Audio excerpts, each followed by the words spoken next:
Hey guys, welcome back to another video. In this video, we're going to be doing another beginner walkthrough of Clay.com, an infamous tool in the lead gen space, specifically for building cold emails.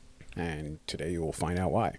So this is some account that I was messing around on. I didn't even pay for it. It's just a free trial. So I'm just gonna let you explore, or we're just gonna explore this together, really. So, this is Clay, right? It won't look like this when you first sign up, but all this will make sense in a little bit. I spend no time on this screen, by the way. So, Clay gets really deep, a lot deeper than what I'm going to show you in this video. It gets really deep, but the reason why I like Clay is because you can personalize, clean lists and personalize emails, like thousands of them in like a minute. It's so useful. So you probably can't see this, so let me move my screen up. But if you look at the bottom of the screen there, I have a ton of different tabs, right? If you're familiar with like Google Sheets, I have a ton of different, you can't see it now because I just zoomed in, a ton of different, there you go, tabs, right? Of different campaigns that I was doing. So just so you know, I'm on one of those tabs. This is fintech firms, right? So I'm going to just walk you through what's going on here. Okay. So let's just assume we, can I use this account? Can I just show you? Yeah, I hope, yeah, I can probably just do this in real time with you. But anyway, so let's just give an overall walkthrough, and then I'll try and do this together with you if I still can on this account. So for context, I used to use make.com. Make.com is great if you're a non-tech person, but it's really slow when it comes to working with anything more than like 200 contacts. It's really slow. And make.com has a 45-minute timeout. So you can't be doing like, it sucks, man. I'm just, and anyone who does, especially, anyone who does cold email at a high level knows that clay.com is where you need to be. It's just where you need to be if you're going to do any sort of AI work or cleaning lists or anything like that, right? So this is a list that I had exported all this data from Apollo, by the way, but as you can see, let's just give a quick walkthrough of what's in here. So ignore this construction SaaS thing, by the way. This is not construction SaaS. This is fintech. There's a reason why this is named construction SaaS. It's just the view. It's just the view that I had saved, and I had named it construction SaaS, and I forgot to rename it. But anyway, so here's the ID. So the contact ID. This is just straight from Apollo. Right. Some of this isn't even useful information, but you have first name, you have last name, you got title, you got headline. Hope you guys can see that well. You can't really see that well. Okay, so let me move this down. There you go. So you couldn't even see what I was talking about. There we go. All right. So you have ID, you have first name, last name, title, headline, email. Right. Zoom in a little bit. That's tough to see. Email, state, country, organization name, organization city. Right. And you can see I'm inputting some of these columns in right here. So on and so forth. LinkedIn URL. So some of this information is default from Apollo, and then some of the stuff I introduced. Right. So let's just do this together. But as you can see, like, you can use AI to clean the company names really simply, right? To confirm if they're actually based in the US, to, verify the list, right? To verify the email service provider, to scrape the website, to confirm the ICP, to confirm lines, so on and so forth. So it's really good. So yeah, let's remove all these filters. Clear all filters. Okay. Cool. So I'm going to duplicate this table. so I can start fresh. And then I'm just going to sort of build this with you. All right. So let's do actions. Let's do import from a CSV, browse files. So I'm going to import a spreadsheet of recruiters just because, you know, I know we had fintech firms as a table we duplicated, but it really doesn't matter. We can organize it however we want, right? So it's a spreadsheet that I got straight from Apollo. I scraped it from Apollo. I'm assuming you know how to scrape things. If not, I'll make another video on how to scrape information and contacts and leads from Apollo. So Clay is where we come to clean and organize the data and enrich it and do all that stuff, right? So the spreadsheet, the CSV that I scraped from Apollo, it has all these categories here that are on the left, right? And I'm just mapping it to columns I had already made in Clay. But, you know, I'm just going to import everything here. You don't have to. And then I'll just clean it up later. I just want to show you like the most raw. Save and don't run, because that's going to be expensive.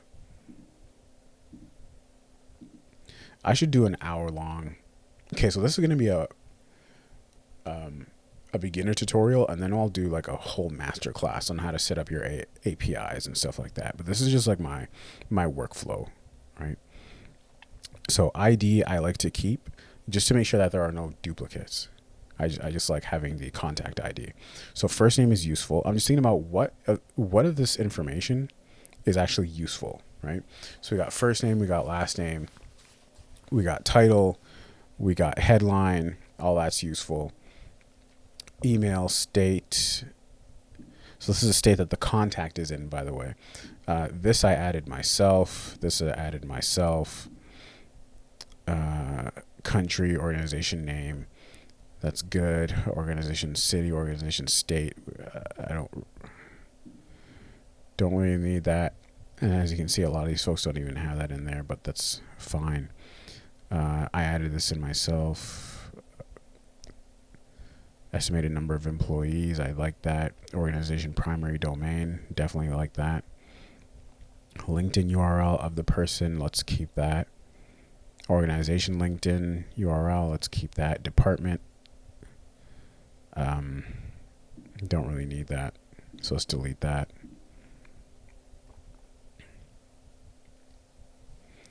Email catch-all. It's probably not even accurate. Come on, don't get slow on me.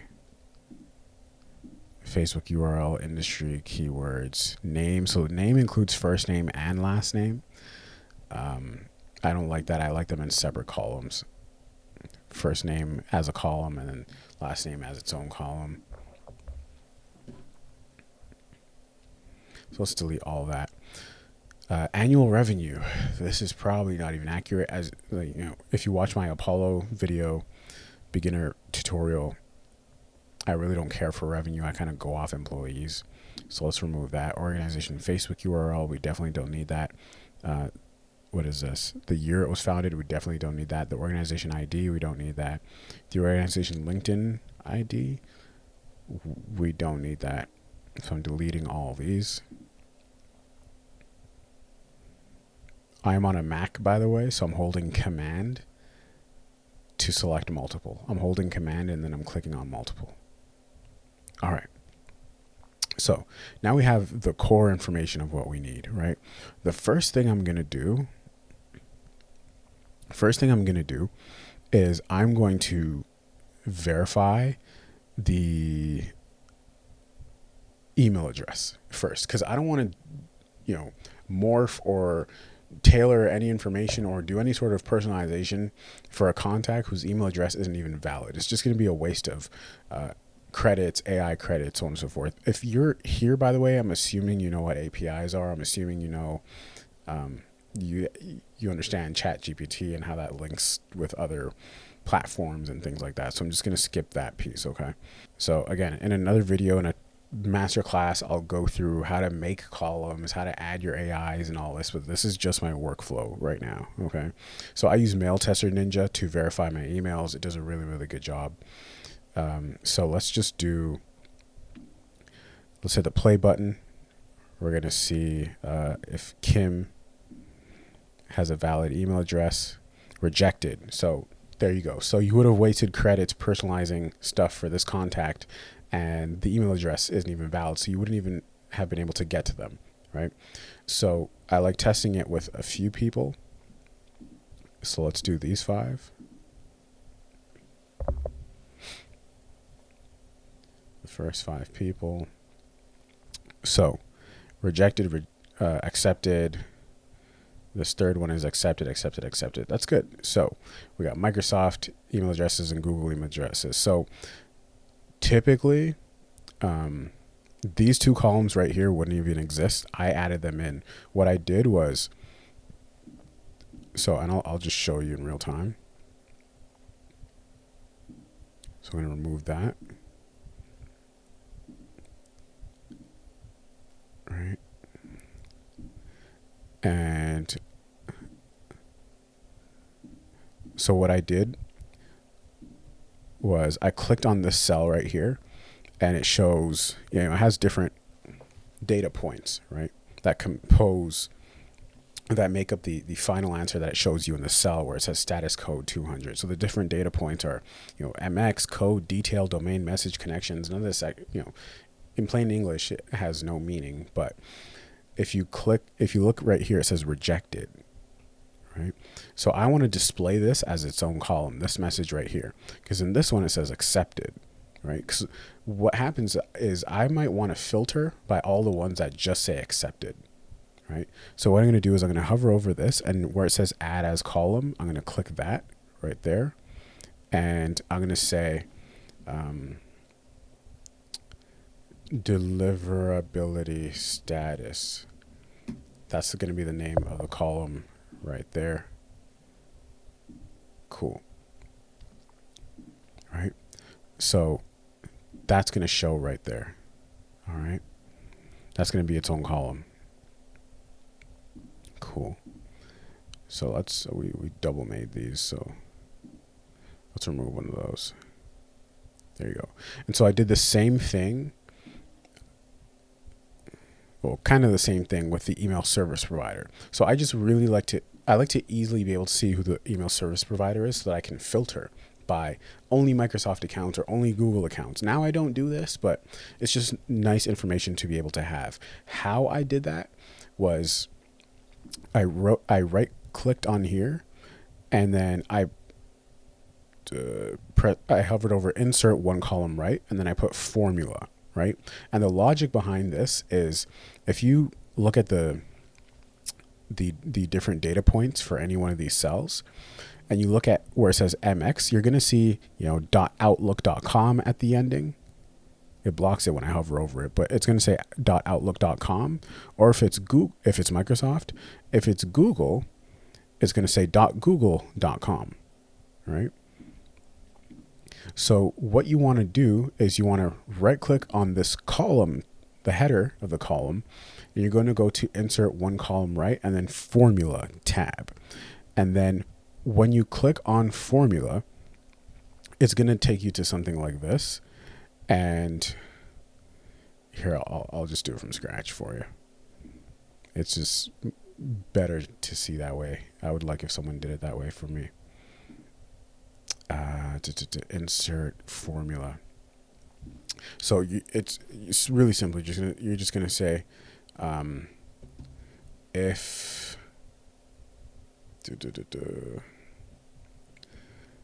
so if slash, because slash is how you select the column, and you're gonna scroll down. So we want to go to MX, right? All the data points are under in a drop down under this column right here. So if MX, right, contains Outlook, then output Microsoft. If MX contains Google, then output Google. Else output other. and I hit generate formula on there. Right? So you can see a preview right here. So MX has google.com, it's going to output Google. If MX has, I'm sure it ends with Outlook right here, it's going to say Microsoft, so on and so forth. So we're going to put output is correct, save formula. I don't do ESP matching at this point, but sometimes I like to. So you can see that looks exactly like the original one I had here, which is great. So we got deliverability, and then what's nice is we can filter this, right? We can filter this. This is the most important part. This is like the first thing I do. So equals to accepted. So it's only going to show me rows where the whole, the email address is validated.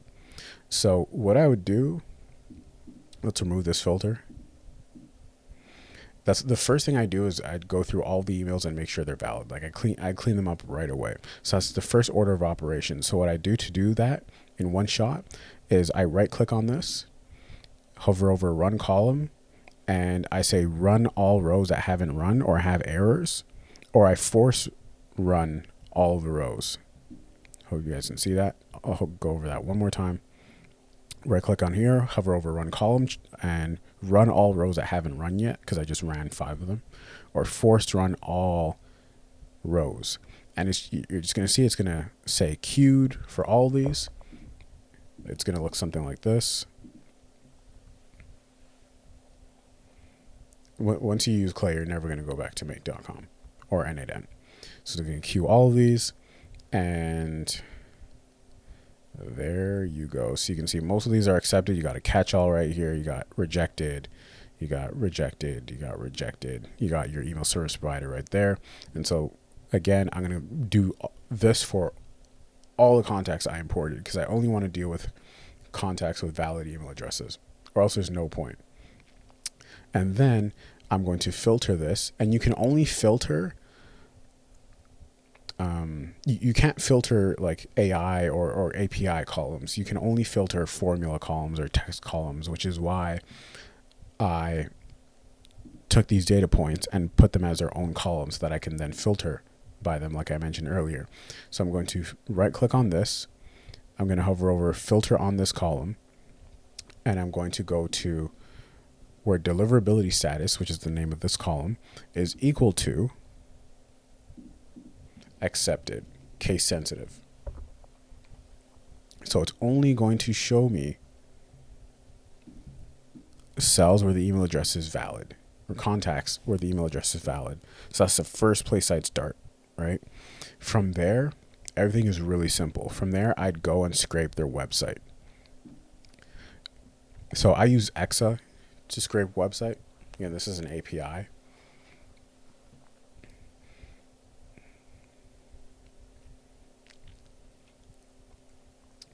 So Exa scraping the website.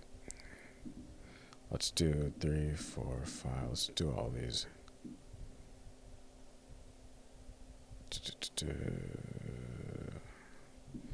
Let's make sure this is set up properly, because this is taking longer than I thought it would.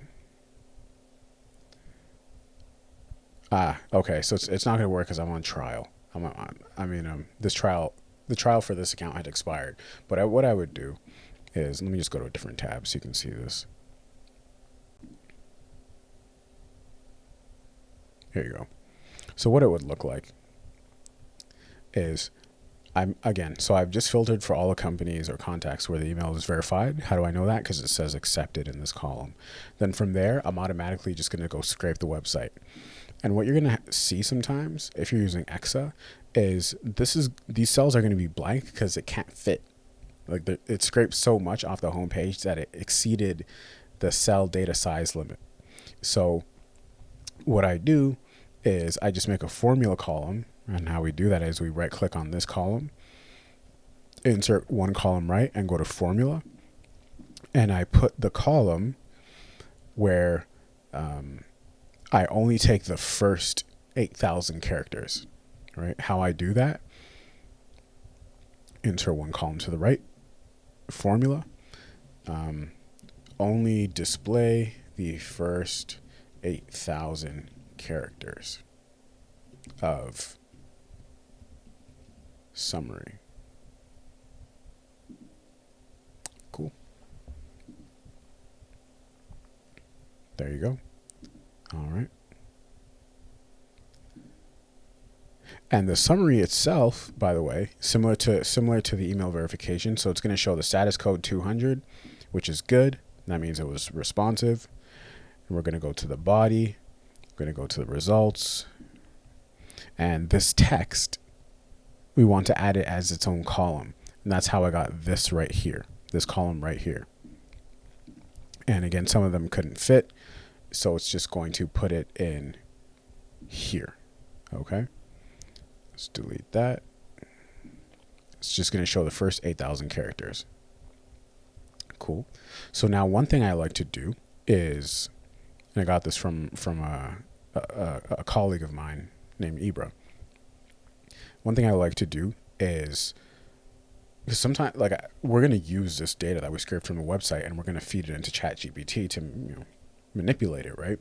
But this can be a lot of data at once, and all these weird characters and flashes and stuff. So what I like to do is I like to make my first ChatGPT module to just summarize the most important points from the website text, right? Whether it's case studies or whatever it is. So this right here, this like weirdly formatted thing, you see data, image, and stuff like that. That turns into this, with key achievements and metrics, right? Success stories, case studies, target audience, which is really nice. In terms of the prompt, just it's really, really straightforward. Just summarize the most important points of the following website, key achievements, company overview, case studies, target audience. Ensure the summary is clear and concise and actionable for crafting a targeted outreach message, stuff like that. And I'm always adjusting these over time. So by the time you see this video, it would have probably changed. The next thing I like to do is, based on the company's website, I like to confirm if this company is actually in my ICP. Are they actually a fintech company? Are they actually a bookkeeping company? Are they actually a recruitment firm? So how I do that is I use a ChatGPT integration. Again, another video I will walk you through how to integrate AIs and APIs into clay.com. But I just pretty much say something along the lines of, based on the website summary in this column, right to the left, determine if this is actually a blank company, a bookkeeping company. Output yes or no, right? And then I want to be able to filter by all the companies that the output is yes. So I'll click on this cell right here and I'll see the answer in this data point. I'll make this its own column, because again, we can't filter by, we can't put filters on, API columns. So I'll make this its own text column. And then I'll put filter equal to yes, right? Looks like I already did that before, which is good. So that's where I would go to after I've scraped the website, made the summary of the company website. I would then confirm if it's in my ideal ICP. And then from there, I might do like a one-liner personalization. I usually do my personalizations in Clay. If not, I usually incorporate personalizations by the state. But the next thing I do, regardless, is I would clean the company name. Now, I use Google Gemini to do that. Google Gemini is quite slow, but I clean the company name. The prompt is quite simple. You're tasked with normalizing company names by extracting the most distinctive and memorable element, removing generic terms such as LTD, Inc., and similar suffixes. So it takes the organization name that might look like HHI Search Inc. and turns it into HHI Search, for example, right? Or Momentum Staffing Group, it just turns it into Momentum. Cool. Because, of course, in the email, I like to reference the company name. I also like to confirm that the person is actually based in the U.S., right? And the way I do that is, well, in Apollo, it would have given you the person's state that they're in. So that's really it. I don't do much more than that. It gets a lot more advanced. But I don't like going super heavy with AI. I use AI kind of like the salt on top of the main strategy or the main copy. But as long as I had the company name cleaned up, it's in my ICP, it's verified. I might do a one-liner of personalization like this right here. Saw on your website you partner with private equity startups and Fortune 50 manufacturers in the CPG space. That might be like, hey George, I saw on your website you help clients find top 20% who drive 80% of workforce results. That doesn't make sense right there, so I'd have to clean that prompt up, but that's all I would really use AI for.